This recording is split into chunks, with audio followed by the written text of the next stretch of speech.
Hello everybody, we've entered day 4 of the lockdown and we're taking a quick look, as we do every day, about how life under lockdown can be made simpler for every Indian. First off, the migrant laborer movement crisis. They are still walking from Delhi to neighboring states where they have their hometowns in large numbers, massive numbers. There are people on the roads who are being filmed. They're walking with everything they own on their shoulders, with their children on their shoulders, and they're walking hundreds of kilometers back to their hometowns.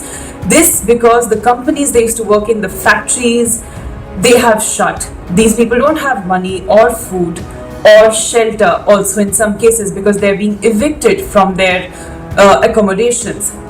Now, this is to some extent being addressed, but then we still see movement in massive numbers of migrant laborers who are worried about where their next meal will come from. The states have said, in fact, the Delhi government has said that they will provide accommodation, some shelter, relief, medicines for these laborers, but then the mass movement continues. In fact, even on their way to their hometowns, these people are facing discrimination. In villages they pass by, security guards are turning them away from entering these villages for any kind of relief. Even at their villages, in their hometowns, they are being shunned because they are being treated as though they bear the disease. So this is a crisis which needs to be addressed on a war footing by each and every state, and the center also included. It is being addressed to some extent, but then we don't see a solution yet.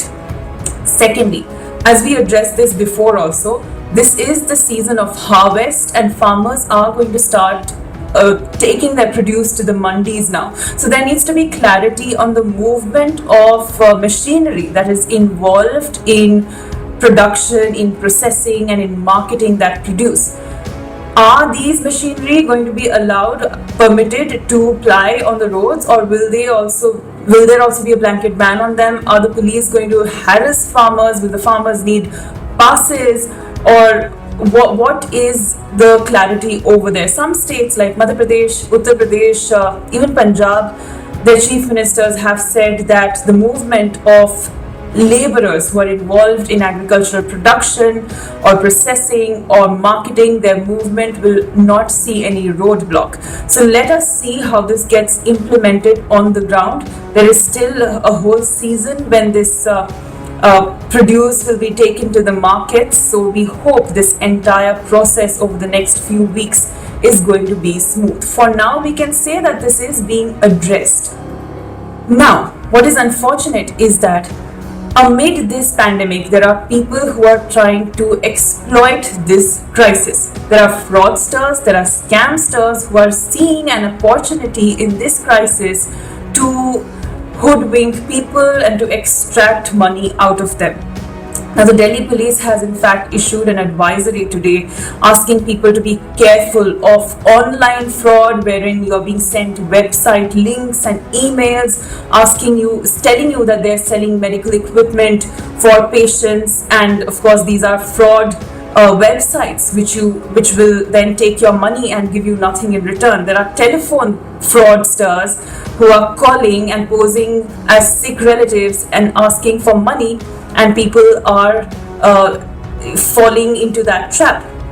Then there are email links that are being sent to websites that claim to be official sites with information related to COVID-19, but here in fact phishing activities going on. The moment you log on to these websites with your email and your password, all your sensitive information has gone into the hands of these people who are operating the scam.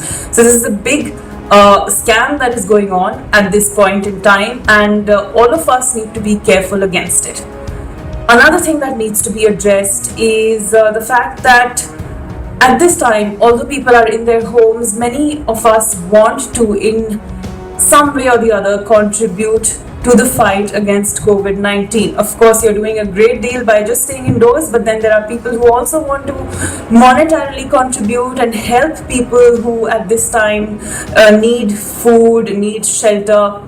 So it would be helpful if there is a verified and approved list of all the charitable funds that are currently operating. So all these charitable funds who are verified, there needs to be a list of them so that people know exactly what the credentials of the charitable funds they are donating to are, and then they can make an informed choice of where they want to send their money.